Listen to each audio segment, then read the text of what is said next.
But let me just kind of give a few examples of why I think Elon is just he's not pulling this out of nowhere. Like the attacks on him are real.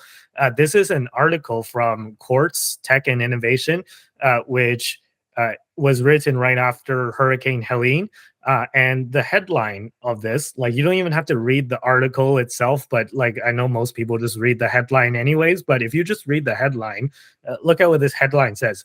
Donald Trump and Elon Musk are trying to take credit for Starlink's response to Hurricane Helene. Keep in mind, Starlink is a company that Elon is the CEO of, right? So it's his own company. So how dare he try to take credit for his own company's response to Hurricane Helene when the White House and FEMA, like the people that are the government that are supposed to be in charge of handling the response to this hurricane, were lacking and they were just not there.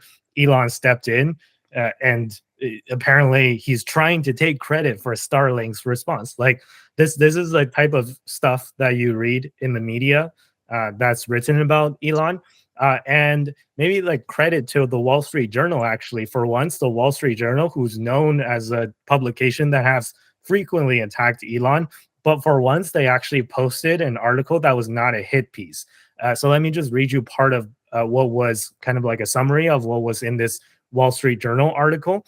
So apparently, the FCC withdrew a grant for Starlink to cover rural counties, but the satellite service is now saving the day in those counties. The FCC awarded Starlink the grant in 2020 because it can cover remote regions at lower cost compared to traditional broadband providers. But the FCC's Democratic Party majority revoked Starlink's funding last year, claiming that it wasn't making fast enough processes to connect rural Americans. Never mind that the other FCC funding recipients weren't doing any better. The Biden FCC majority, the Democratic-led majority, called Starlink unproven and unreliable, though Ukraine's military and people were relying on its service after Russia destroyed other networks. As GOP Commissioner Brendan Carr noted in dissent, the FCC's decision cannot be explained by any objective application of law, facts, or policy, adding this that the decision fits the Biden administration's pattern of regulatory harassment of Mr. Musk's businesses, right? This is a form of lawfare, essentially. The defunding by the Democrats is now looking even more political. 2 weeks ago, FCC Chair Jessica Rosenworcel granted Dish Network Chairman Charlie Ergren a 3-year extension to meet FCC deadlines to build out its fledgling 5G network to avoid stiff penalties for squatting on valuable spectrum. Starlink was well on its way to meeting its commitments to the FCC, but Mr. Ergren wasn't close to meeting his.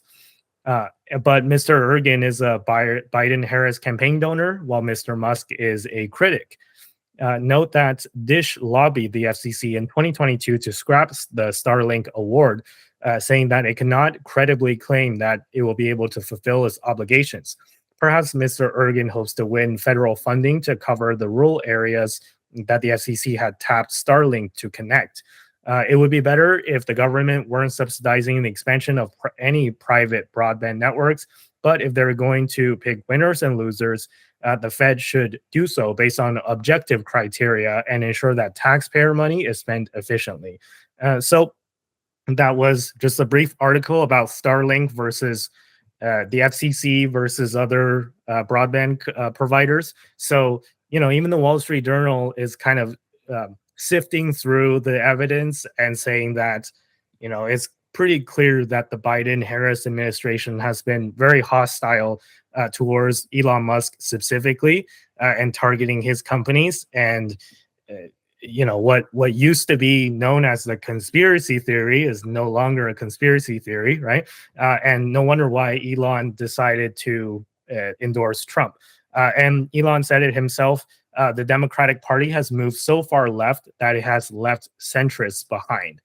So Elon has stated several times before that socially he would consider himself left-leaning, but it's just the left has gone so far left in America that the Republican Party is kind of the sensible centrist party in Elon's opinion. So the second part of this story is you guys can comment on the article if you want, or maybe the overarching question though is that, do you believe that the Democratic Party has moved too far left, and do you believe that the Republican Party is now the centrist party, or do you think that the Republican Party has also moved either left or right? So a lots to discuss. Somebody wants to take it away? I mean, on like the satellite thing, it's hard to look at the evidence and like see what's presented and like come to the conclusion the Democrats aren't being political here and not trying to punish Elon for his political stances or his buying of Twitter. Yeah, that's kind of all I have to say there. I just don't think that there's any like reason. There's no reasonable way of looking at this. Like it's the best option for rural internet. You can buy it at Costco. You don't even need a government subsidy. It's actually really affordable. You can even buy it now where like it comes out in a little fold out thing where you don't even have to have somebody mounted to your roof anymore. So like it's just a better product. So it's hard to see the Democrat side of this. In terms of the Democrats moving to the left, yeah, I guess they have clearly moved into the left, and the left flank of the party, kind of represented by like the Squad and the AOC types, is like very clear that they have more influence over the party now. And those also happen to be like the Bernie side of the party also happens to be like the pro-union side, which is I think one of the main motivating factors to why Elon is being attacked. But I also think it's like a major motivating factor to why like the tech industry has been attacked. Because like the issue, the tech industry has always been a part of the Democratic Party, and they're kind of center left libertarians, and they just don't actually have like political viewpoints that like work with like the far left. Because like a lot of what they're doing is like automation and things that threaten jobs, and guys like Elon are competing with unionized car companies, and so I just think that that's actually one of the motivating factors for why the Democratic Party like turned on Elon. And I think when you see like how the tech industries reacted to it, you're seeing a lot of these, let's call them centrist Democrats moving over. Like it's not just Elon, it's all of Silicon Valley, actually. There's like a Luddite factor here where the Democrats, as they've moved further left, they've kind of become Luddites and they've become very anti-technology. I think that like the Democrats are wrong about a lot of like really pressing topics on technology, like Bitcoin, AI development, which they want to like lock down and regulate. There's like Elon and Tesla. There's free speech and Twitter.